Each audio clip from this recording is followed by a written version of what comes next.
Pernah mengalami momen merasa jilbab itu sebagai beban nggak sih, Kak? Oh enggak, Enggak. nggak menyesal tapi ujiannya luar biasa. Orang kan nggak tahu, orang taunya Koki main film Ketika Cinta Bertasbih, wah jadi bintang utama dan sebagainya. Mereka nggak tahu perjuangan di belakangnya itu panjang sekali. Koki mengalami ratusan kali kegagalan. Pas kita lagi berjuang, nggak usah cerita dulu kemana-mana. Kalau kita lagi berjuang nih, berdarah-darah nih, ini jangan cerita dulu. Oke, berarti hari itu Koki akan belajar sehari 5 jam untuk membaca, menghafal, bertanya pada guru. Jadi selama 2 tahun tuh Koki tuh dipantengin sama guru ngaji Koki. Kak Oki, terima kasih sebelumnya nih Sherly udah dikasih kesempatan untuk silaturahim ke tempat Kak Oki. Dan hari ini Sherly mau nanya-nanya tentang Kak Oki berdasarkan pertanyaan yang paling ditanya dan dicari orang tentang Kak Oki di Google. Oh gitu ya. Ini Koki mau ngambil idenya, oh ya keren. Jadi teman-teman yang pada nyari ini langsung dijawab sama orangnya. Teman-teman nggak perlu kepoin karena dasarnya manusia kan kepo nih. Iya, langsung betul. aja nih karena langsung kita ambil pertanyaannya. Oke Kak Oki. Siap. Bismillah ya. Bismillah. Kita buka dulu. Yang pertama ternyata orang paling sering nanyain tentang Tadang. Kak Oki kan memutuskan berjilbab usia 16 tahun. Iya. Pernah mengalami momen merasa jilbab itu sebagai beban nggak sih, Kak? Atau pernah menyesal nggak? Oh enggak, Enggak. nggak menyesal tapi ujiannya luar biasa. Kalau Koki flashback, Koki itu pakai jilbab umur 16 tahun di rumah sakit. Di rumah sakit? Ya, setiap orang kan ada titik balik ya dalam hidupnya sampai dia berubah. Titik balik dalam kehidupan Koki adalah waktu ibunya Koki sakit. Koki pernah nulis buku itulah, judulnya Melukis Pelangi, itu udah buku belasan tahun, yang menceritakan tentang kisah ibu. Jadi ibu itu punya penyakit autoimun namanya pemphigus vulgaris yang kulitnya melepuh. Ya. Sehingga ini sering sekali Koki ceritain, sehingga kalau seandainya bajunya dilepas maka kulitnya ikut terangkat. Ibu kalau tidur di spray ya nggak bisa bangun karena kulitnya nempel di spray, jadi kita mesti tempelin satu-satu ke kulitnya gitu. Koki tuh menceritakan hal ini tuh 5 tahun pasti nangis terus dulu. Selama 5 tahun kalau setiap menceritakan ini nangis terus, tapi sekarang karena udah berlalu 15 tahun jadi udah alhamdulillah lah. Nah, pakai jilbab itu karena ketika di rumah sakit 3 bulan ibu Koki dirawat. Koki kan dari Batam ya, Kepulauan Riau, kemudian ibu sakit, akhirnya dibawa ke Jakarta. Koki ngerawat ibu Koki, adik-adik semuanya masih di Batam, papa semuanya masih di Batam. Nah, ibu itu nggak pernah minta tolong sekalipun. Dalam kondisi yang begitu, yang jalannya susah sekalipun, beliau itu bangun dari kasur, jalan ke kamar mandi itu nggak mau bangunin Koki gitu. Koki tidur di lantai. Bahkan nggak pakai kasur waktu itu karena belum punya kasur. Jadi Koki tidur di lantai. Jadi ibu nggak mau bangunin. Sampai Koki bilang, Bu, Koki ada di sini untuk bantuin ibu. Kenapa ibu nggak mau minta tolong apa-apa sama Koki? Kenapa gitu? Akhirnya ibu Koki bilang, ibu nggak mau apa-apa. Ibu cuma mau Koki jadi anak yang soleha. Nah, berdasarkan kata-kata itulah langsunglah lari ke Koki tuh tempat favorit selama di rumah sakit selama 3 bulan adalah musola. Itu di saat di Depok atau di Batam? Di Jakarta, Di ibu Jakarta? udah dibawa ke Oh, Jakarta. udah dibawa ke Jakarta. Karena kan penyakitnya parah di Batam Iya. belum bisa diatasi sehingga dibawa ke Jakarta. Jadi Koki ngerawat ibu Koki di Jakarta seorang diri setiap hari selama 3 bulan. Bayangkan betapa banyak kematian di hadapan kita yang kita lihat karena ibu kan satu kamar tuh banyak pasien ya. Nah, Koki tempat favoritnya adalah di musola karena Koki nggak pernah mau nangis di depan ibu. Karena bagi Koki nggak boleh, saya harus menguatkan dong. Iya. Kalau kita lemah nanti jadi lebih sedih, kita harus lebih kuat gitu. Sementara tempat nangis adalah di musola. Jadi tiap hari tuh nangisnya di musola. Gadis 16 tahun tuh tiap hari sendirian nangis di musola. Dan pada saat itu cuma bilang sama Allah, ya Allah, saya mau jadi anak baik ya Allah. Yang ketika saya doa, Engkau mengabulkan doa saya. Dokter bilang penyakitnya nggak bisa sembuh. Ya Allah, saya pengen ibu saya sembuh.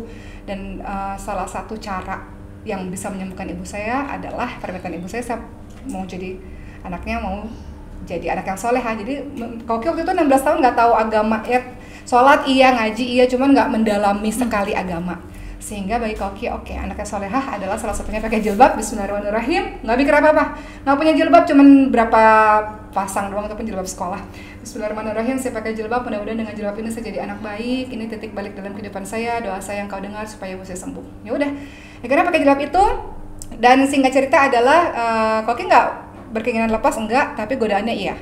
Karena di rumah sakit ibunya Koki harus di ruang isolasi, tapi kita nggak punya duit pada saat itu. Jadi Koki ngerasain gimana kalau kita sayang banget sama orang dan kita nggak bisa memberikan yang terbaik pada orang itu karena masalah biaya, itu sakit rasanya. Jadi pada saat itu Koki ditelepon, Oki ada kerjaan nih, jadi bintang film, sinetron, bla bla bla.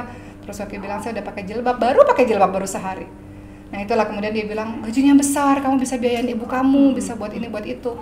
Tapi akhirnya Koki bertahan. Koki bilang, ya Allah, nggak mungkin saya mengikuti perintahmu, kemudian engkau akhirnya meninggalkan saya, nggak mungkin. Pasti engkau akan menolong saya, gitu. Jadi ya udah, dari situ sampai hari ini, seterusnya alhamdulillah Allah bantu Koki dalam kehidupan dengan jilbab. Itu kan konsistensi kuncinya ya Kak ya. Apa yang membuat Koki punya konsistensi dan persisten yang kuat banget? 16 tahun loh Kak itu. Iya, betul. Iya kan, biasanya kan 16 tahun tuh masih yang memutuskan sesuatu tuh masih ragu-ragu Kak. Apa yang membuat Koki kayak yakin banget dengan keputusan-keputusan Koki? Sebelum Koki jawab ke Shirley tentang ini, Koki harus cerita anak daerah pindah ke Jakarta itu sendirian itu nggak mudah loh Shirley, 16 tahun. SMA kan ya? SMA, naik kelas 2. Iya. Dan Koki pada saat itu mengejar mimpi 2. Koki pengen banget masuk UI, sama Koki pengen banget jadi artis pada saat itu. Jadi Koki harus pindah ke Jakarta. Nah di Jakarta itu sebelum Koki jawab pertanyaan Shirley ya tentang konsistensi dalam berjilbab, akhirnya Koki ikut berbagai macam casting. Orang kan nggak tahu, orang taunya Koki main film Ketika Cinta Bertasu, jadi bintang utama dan sebagainya. Mereka nggak tahu perjuangan di belakangnya itu panjang sekali. Koki mengalami ratusan kali kegagalan. Yang Koki ingin bilang sama teman-teman semua, ketika waktu Koki usia 16 tahun ya, jadi orang hebat, artinya orang populer atau orang yang sukses itu instan tuh bisa, gampang. Tapi dengan cara yang tidak betul. Banyak itu terjadi. Koki harus berterima kasih pada Allah. Hal kecil lah, hal kecil Shirley ini menunjukkan bahwa kita punya prinsip ya, hal kecil.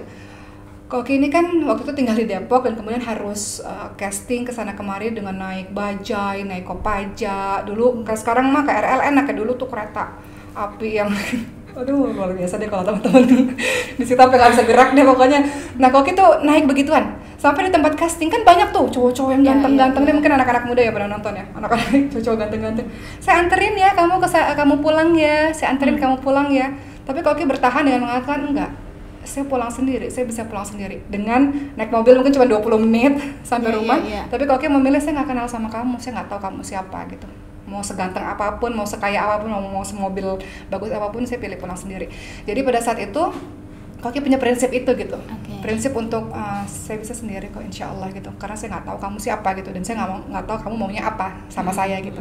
Jadi udah dan macam-macam lah untuk sukses tuh apa sogok menyogok lah ini itu tuh banyak gitu. Tapi kemudian insya Allah selama kita kuncinya tuh takut sama Allah sih sebenarnya. Dan itu balik lagi sebenarnya karena dari keluarga ya. Koki bukan dari keluarga yang sempurna, tapi Koki bersyukur pada Allah karena ibu mendidik dengan agama lah. Walaupun kita bukan dari keluarga pesantren, tapi kita tahu mana yang sekiranya boleh dan tidak boleh seperti itu. Nah balik lagi ke pertanyaan Shirley tadi, bagaimana cara menjaga konsistensi? Sebenarnya yang pertama adalah lingkungan. Lingkungan tuh penting banget. Koki masuk SMA 1 Depok, itu SMA negeri. Tapi kalau alumni SMA 1 Depok itu mungkin 80% jilbaber semua. Jilbab. Itu di zaman Koki ya. Di zaman Koki. Kalau makin kesini kan kita sama-sama tahu ya. Tapi di zaman Koki SMA 1 Depok tuh bener-bener jilbaber semua. Sehingga lingkungan dan kemudian Koki udah mulai ikut ngaji-ngaji ya, itu dari SMA juga. Ketika Koki jadi anak baru, Koki mulai ikut ngaji-ngaji. Jadi pertemanan dan ilmu itu yang membuat kita akhirnya konsisten. Seperti itu. Circle dan ilmu. Dan kayaknya Koki terus doa, terakhirnya ditutup sama doa. Terus pengen tahu, pengen belajarnya tinggi ya Kak, curiosity-nya tinggi ya. Banget. Iya. Sampai hari ini. Jadi itu yang buat Koki salah satunya syarat pranikah, Shirley. Syarat pranikah Koki adalah saya mau terus belajar gitu ya. Gila belajar gitu. Koki tuh me time-nya tuh belajar, Shirley. Suka banget. Me time-nya belajar, teman-teman. Wow. Shirley juga gitu kan? Seneng baca buku, kan belajar banyak hal kan. Baca salah buku, satunya Shirley seneng atau denger atau apapun itu lah. Ini teman-teman di belakang layar tahu nih, Shirley kalau udah nggak mau diganggu jadi ansos gitu Kak sendiri, ya udah Shirley. Iya, itu me time kan? Iya. Itu yang buat kita happy, buat kita bahagia. Koki juga begitu. Jadi Koki me time-nya sumber kebahagiaan Koki salah satunya adalah belajar. Belajar itu bisa dengan baca buku atau dengan guru atau nyari guru ke ujung manapun Koki cari tuh kalau Koki emang pengen belajar gitu. Nah salah satunya adalah Koki kasih syarat pranikah Shirley sama suami waktu itu. Saya nikah sama kamu iya, tapi izinin saya belajar karena saya sangat menggilai belajar. Saya sangat suka belajar. Yang buat saya happy tuh cuma belajar gitu. Nah akhirnya beliau izinkan sampai hari ini ya. Sampai hari ini nih, walaupun kalau udah kelar kuliah nih, tetap aja sehari kok 6 jam masih belajar Shelly tiap hari. 6 jam belajar dalam satu hari. Oh, Masya Allah, luar biasa teman-teman. Tapi itu menarik sih, Itu Kak. belajar sama guru ya, belajar yang lainnya, belajar sendiri. Belajar itu kan sama Haraja. guru di kondisi kayak ini berarti Kak Oki belajar lagi secara online. Betul. Oke. Sehari tuh harus ada. Jadi dibagi waktunya, hari ini untuk saya sendiri nih. Setelah 6 jam ini kelar, saya akan kasih buat, maksudnya saya waktunya untuk ke orang gitu. Karena kan Kak Harus Oki ada. juga public figure yang kita sama-sama tahu Kak Oki harus banyak memberi juga kan. Nggak mungkin terus-terusan ngasih, Kak Oki juga Betul. harus menerima ya. Betul. Oke, balancing. Oke, kita lanjut Kak Oki. Panjang ya? Pertanyaan kedua teman-teman, kita langsung Kalau ngomong buka. sama Shirley kayaknya panjang nih. Seru banget sama Kak Oki ngomongnya. Karena kaki ya pengen tahu tentang Shirley padahal. Yeay. Nanti habis ini tenang Kak Oki. Kita masuk pertanyaan kedua. Andai kata dulu Kak Oki tidak lolos audisi Ya. ketika Cinta Bertasbih atau tidak menjadi public figure seperti sekarang, kira-kira nih profesi apa sih yang akan Kak Oki geluti? Atau pengen jadi apa sih Kak Oki dikenal kalau dulu nggak terpilih? Guru atau dosen? Guru atau dosen? Kenapa? Jadi sebelum daftar ketika Cinta Bertasbih, kalau itu udah mau daftar Indonesia Mengajar, Shirley. Tahu nggak sih? Tahu banget lah saya Indonesia Mengajar mah. Iya, jadi kalau gitu suka ngajar gitu. Oke. Jadi waktu itu karena ya akhirnya keterima di ketika Cinta Bertasbih, akhirnya nggak jadi gitu. Karena di kampus kan waktu S1 tuh teman-teman banyak banget tuh yang ngajar di pelosok-pelosok. Kok itu pengen dan udah mau daftar tadinya. Itu ya, dan selama Koki sebelum ikut ketika Cinta Bertasbih, Koki udah ngajar juga sebenarnya, ngajar. Jadi di kosan Koki itu ada kayak TPA gitu, Koki ngajar di situ dari SMA sampai kuliah gitu. Kemudian ketika kuliah S1 kan Koki aktif di lembaga dakwah kampus, di situ ada bidang syiar, Koki juga ngajar ngaji juga tuh. Jadi sebelum jadi public figure artis-artis itu udah ngajar dan seneng ngajar.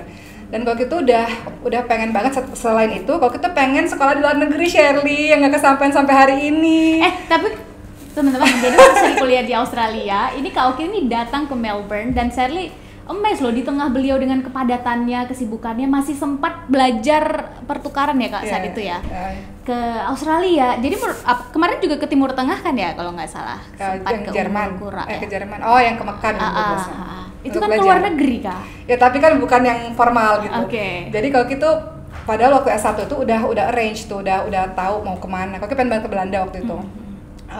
Qadarullah, takdir Allah belokkan sehingga akhirnya menjadi pemain film dan sebagainya. Jadi kalau misalnya nggak jadi pemain film, mungkin akan menjadi guru ngaji dan dosen mungkin. Oke, guru ngaji dan dosen. Karena memang suka, Sukanya di pendidikan, passionnya di pendidikan. Suka di pendidikan. Banget. Oke. Sangat senang cinta. pendidikan, dan profesi yang di pendidikan itu kan salah satunya yang paling berat adalah guru, yang paling besar. Betul. Oke, Betul, luar betul. biasa. Jadi Happy, teman-teman, pokoknya happy kalau ngeliat orang yang tadinya nggak bisa jadi bisa tuh happy gitu. Iya. Kebahagiaan tersendiri. Menemukan mutiara-mutiara anak-anak Indonesia yang pinter-pinter tuh happy. Ini harapan bangsa gitu lah. ini kayaknya ada kesamaan. Jadi saya kayaknya harus banyak belajar dari Kak Oki, dan kita semua harus banyak belajar dari Kak Oki. Kita masuk ke pertanyaan ketiga Kak Oki. Oke. Kita buka. Dan pertanyaan yang paling sering ditanya adalah, setujukah Kak Oki dengan kalimat ini, no pain no gain? No pain no gain. Bahasa Indonesianya tuh bersakit-sakit dahulu, Iya. bersenang kemudian Iya, ya. iya. Istilahnya yang emang begitu. Nggak ada Emang sukses demikian, yang ya? bim salah bim abrak-adabrak, nggak ada. Iya. Yang orang tahu kan ketika kita di posisi atas aja, Kisah sukses ya. kita sukses. Icebergnya aja yang pengen dilihat. Benar. Pas kita lagi berjuang, nggak usah cerita dulu kemana-mana. Jangan cerita dulu. Oh, jangan cerita dulu baiknya ya. Kalau kita lagi berjuang nih, berdarah-darah nih, ini jangan cerita dulu. Karena kalau Buktiin dulu gitu ya Kak ya. Apa? Buktiin dulu iya, sampai. jangan cerita dulu, tapi kita fokus untuk mengejar kesuksesan itu kan kayak tangga 1, tangga 2, tangga 3, nggak bisa tuh langsung naik ke atas. Bisa sih, tapi jatuhnya juga luar biasa Iya, gitu. iya. Jadi nikmati prosesnya dan jangan kasih tahu siapa-siapa dulu. Kita kasih tahu iya, aku pengen banget, goalsnya kita kasih tahu iya, tapi prosesnya yang berdarah-darah kayaknya nanti dulu deh. Ketika kita sudah mencapai titik puncak, kita harus tahu dari awal, kita harus kasih tahu goalsnya apa supaya orang ingetin kita. Kamu katanya mau jadi itu, iya gitu. Dan cita-cita besar nggak apa-apa dikasih ke orang, tapi proses-proses yang susah-susah ini kayaknya jangan dulu deh gitu. Nanti ketika kita udah sukses, kisah perjuangan itu akan jadi inspirasi untuk banyak orang. Karena kalau kita belum sukses, kita udah cerita ini tuh belum sukses aja ngomong-ngomong. malah disepelein ya Kak ya. Iya, jadi teman-teman ketahuilah bahwa nggak ada sesuatu yang instan. Kayak teman-teman lihat misalnya saya tiba-tiba ada di Ketika Cinta Bertasbih itu sudah melewati panjang ratusan kali casting yang semuanya gagal. tiba-tiba Koki nih bisa ngomong begini, itu sudah melewati proses panjang. Mungkin Shirley juga begitu, Koki udah mulai ngomong depan umum tuh dari umur 13 tahun. 13 udah mulai tahun. public speaking tuh dari usia 13 tahun. Jadi nggak bisa serta-merta bim salah bim, nggak bisa gitu.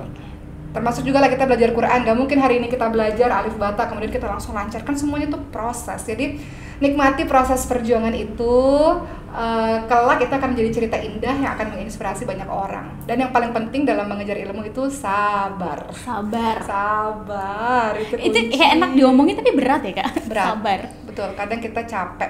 Makanya selalu Kak bilang gini sama guru Koki, Ustazah gitu ya, Tosya gitu, tolong buat saya, untuk saya, tolong doakan saya supaya saya sabar dalam menjalani proses ini. Kan kita pengennya cepat bisa gitu, padahal proses yang harus kita lewati itu berdarah-darah dulu.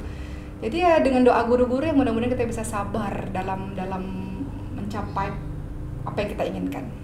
Luar biasa, berusaha dalam diam dan biarkan karya kita yang bicara ya Kak ya. Benar, itu kalimat yang bagus. Jadi kalau buat quote tuh selalu Kita lanjut ke pertanyaan keempat yang akan teman-teman ketahui langsung jawabannya dari Kak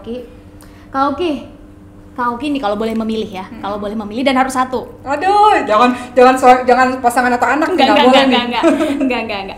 Kak Oki kalau harus memilih, mendefinisikan diri, lebih mau jadi seorang ustazah, seorang akademisi, atau seorang ibu dan istri, dan apa alasannya?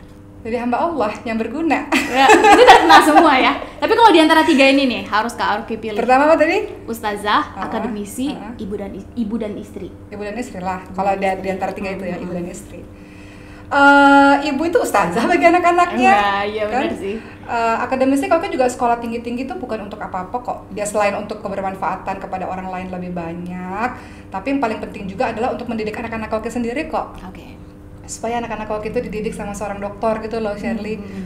Jadi ilmu itu nantinya akan kembali kepada anak-anak, itu yang paling penting. Jadi kita kuliah tinggi-tinggi sebenarnya bukan untuk berdebat dengan para pria gitu ya. Kita kuliah tinggi-tinggi itu sebenarnya akan kembali untuk anak-anak kita sendiri. Seperti itu. Dan Koki ngerasain banget gimana ilmu-ilmu itu secara langsung maupun tidak langsung itu berefek kepada cara mendidik anak-anaknya Koki gitu. Ya, Kak Oki kan ada nih namanya kita hidup harus ngelihat norma sosial ya Kak. Iya. Kan ada istilah di lingkungan lah namanya norma sosial. Perempuan ngapain kuliah tinggi-tinggi? Sempat nggak dapat omongan mencibir perempuan yang kuliah dan punya pendidikan tinggi?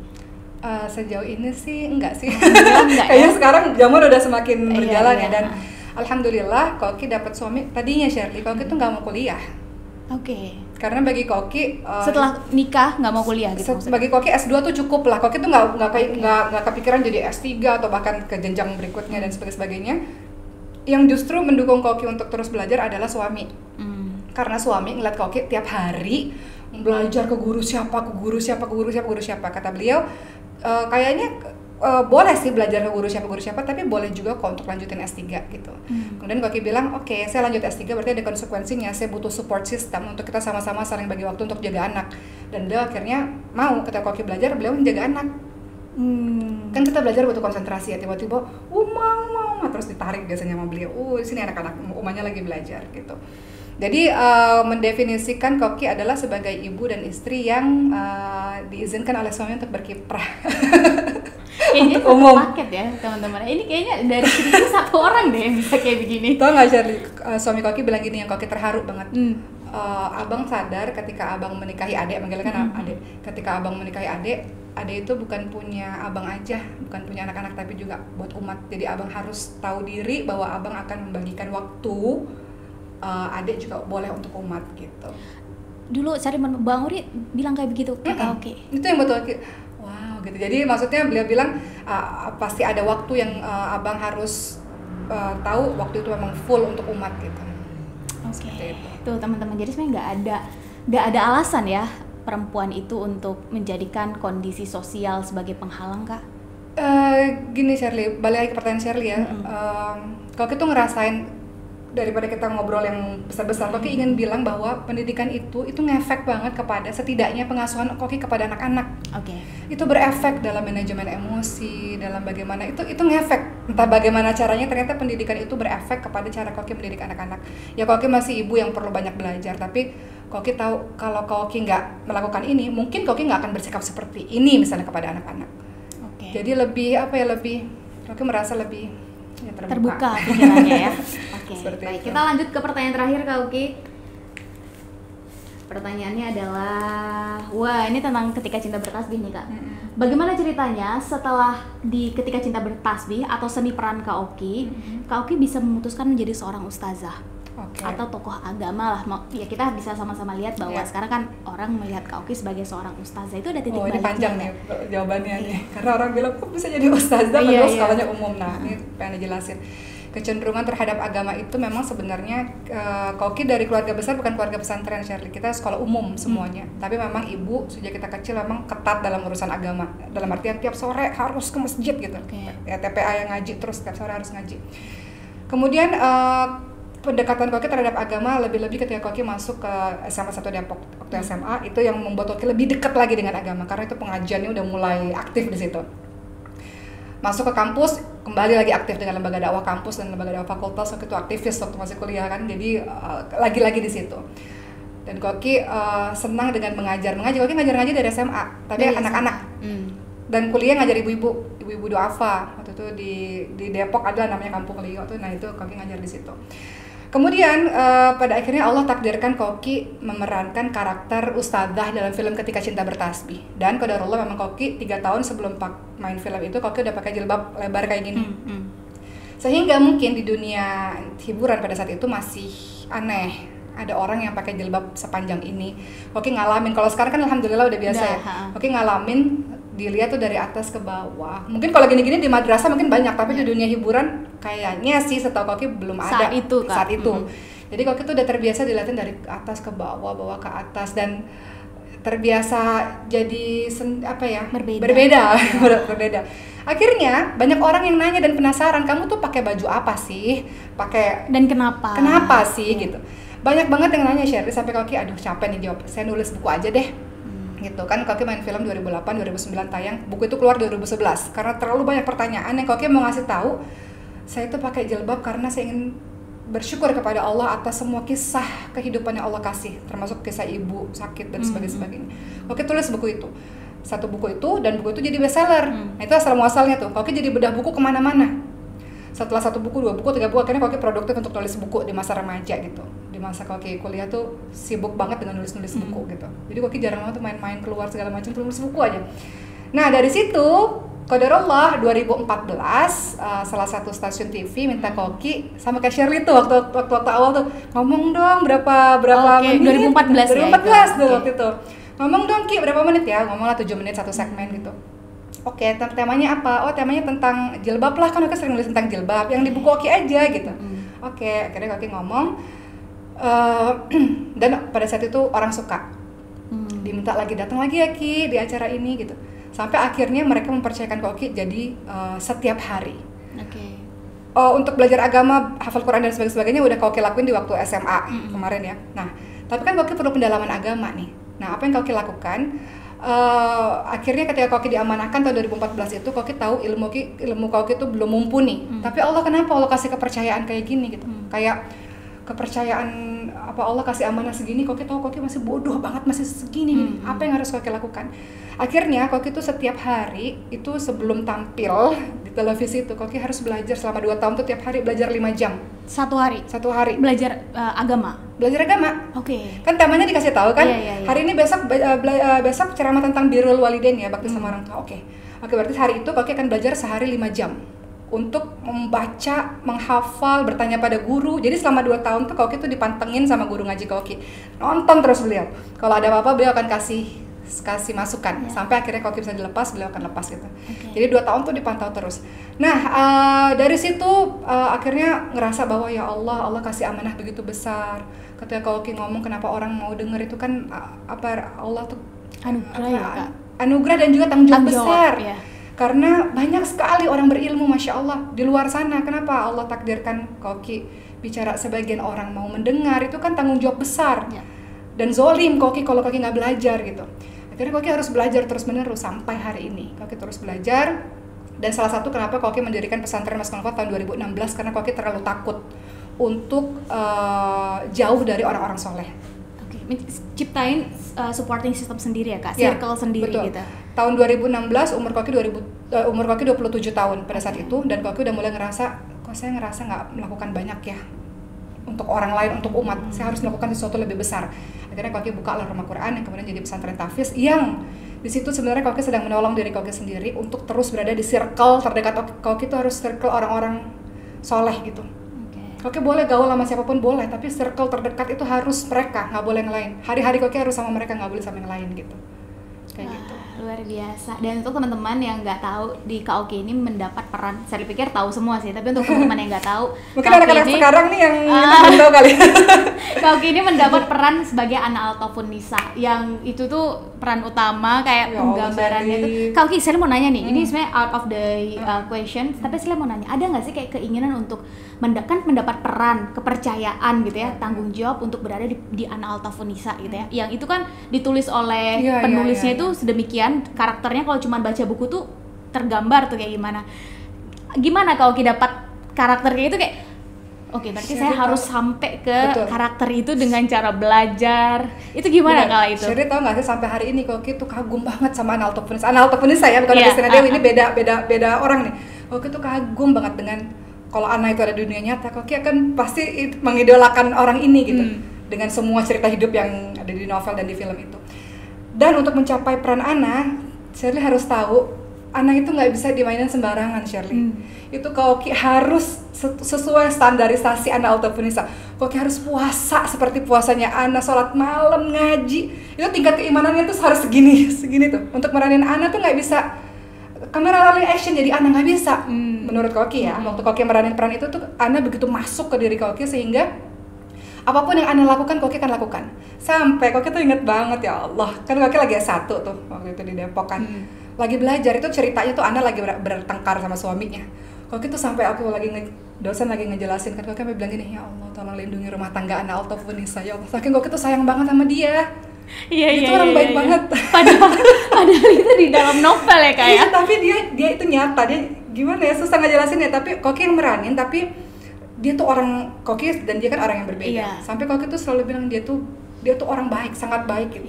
Dan untuk bisa mencapai Ana tuh memang Koki nggak bisa tuh, harus benar-benar puasa sunah tuh harus, nggak boleh enggak. Tapi Koki sekarang kalau Shirley boleh sharing perspektif Shirley sebagai publik gitu Kak.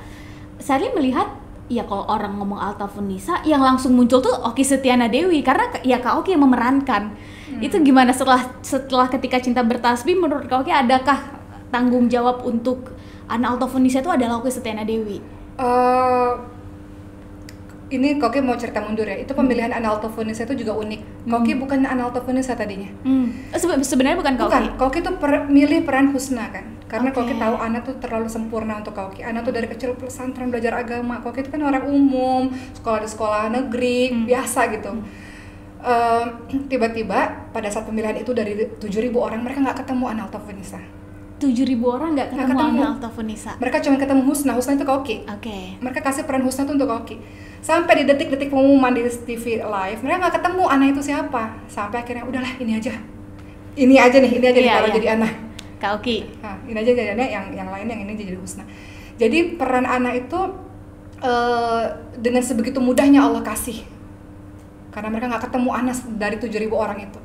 Nah, ketika Koki memerankan Ana, tentu karena 4 tahun Koki meranin Ana. Karena kan film, habis itu tiap Ramadan meranin Ana. Jadi memang ada diri Ana itu yang Koki jadi this is a part of me. Iya, gitu karena terlalu erat kan. Jadi akhirnya jadi Koki jadi ngambil itu buat diri Koki gitu. Nah, sampai akhirnya Koki sekarang seperti ini, akhirnya belajar agama itu, mungkin salah satunya Koki harus berterima kasih kepada Ana Altafun Nisa, yang akhirnya dengan beliaulah Koki jadi bersemangat dan senang dengan belajar agama, senang akhirnya punya pesantren dan sebagainya. Mungkin jalan Allah tuh kayak gitu. Luar biasa. Kebayang nggak dulu pas waktu masih di Depok Kak Okky punya pesantren? Enggak, sama sekali. Enggak, orang Koki pengen jadi dosen ke Belanda gitu. Enggak kebayang sama sekali. Sekarang kan akhirnya fokus di dunia Quran gitu. Iya, tapi kalau Shirley pribadi Kak Okky, Shirley percaya bahwa di dunia ini nggak ada yang kebetulan. Nggak ada yang kebetulan. Pemberian Ana Altafun Nisa pada Kak Okky itu juga nggak kebetulan. Itu pasti ada sesuatu yang sesuatu di balik sesuatu lah gitu. Ini ada satu hal yang penting, Shirley. Ini juga pembelajaran untuk teman-teman di luar sana. Teman-teman di Ketika Cinta Bertasbih itu bukan diciptakan untuk jadi selebritis. Kenapa? Para pemerannya gitu Para ya? pemerannya. Karena sebelum kita berangkat ke Mesir, kita itu diminta bersumpah, Shirley. Seluruh pemain-pemainnya. Itu Koki ngomong itu sampai nangis pada hari itu ya. Koki tuh nggak ngerti. Waktu itu kan masih 19 tahun. Di situ ada kalimatnya kalau nggak salah. Demi Allah, ketika Allah mentakdirkan saya dikenali oleh banyak orang, tutur kata saya akan menjadi contoh untuk banyak orang. Cara berpakaian saya akan menjadi contoh untuk banyak orang. Cara bertindak tanduk saya akan menjadi contoh untuk banyak orang. Jadi kalimat itu tuh harus diucapkan oleh seluruh para pemain ketika cinta bertasbih. Yang pada saat itu umur 19 tahun, Koki tuh nggak terlalu memahami makna dakwah itu apa, nggak tahu. Jadi oke, berarti saya ini ditakdir di set sama keluarga besar ketika cinta bertasbih. Emang bukan untuk jadi seorang selebritis, tapi untuk menciptakan apa ya, ikon-ikon muslimah yang baru untuk anak-anak muda pada saat itu begitu. Dan sekarang sampai hari ini udah 11-12 tahun berlalu, Koki masih ingat tentang janji Koki itu gitu. Jadi berarti ucapan atau ikrar itu Koki dalam ya, masuk ya ke Koki sehingga sampai sekarang disaksiin sama ustadz. Pada saat mengucapkan ini mungkin nggak semua tahu nih bagian ini nih. Satu orang suruh masuk. Abis Koki keluar, satu orang masuk suruh janji di depan. Oh, satu-satu, nggak semua gitu ya, Kak? Enggak, satu-satu. Oke. Jadi itu sampai hari sekarang minta nggak video itu kayak sama? Nggak divideoin. Oh, nggak divideoin. Tapi kita selalu bercanda nih kayak Koki sama Khalidi atau sama Meda. Masih inget nggak janji dulu apa gitu. Jadi kita suka ngingetin kayak gitu. Luar biasa. Itu dia cerita Panjang ya? Oki Setiana Dewi yang teman-teman pasti banyak yang nggak tahu. Fakta atau hoax bahwa Kak Oki ininya tomboy? Fakta. Koki bilang saya ini udahlah nggak kaya, saya juga nggak cantik-cantik banget, tapi saya tahu saya pintar. Fakta atau hoax bahwa Kak Oki adalah wanita yang ambisius? Iya. Iya. Iya. Iya. Oke.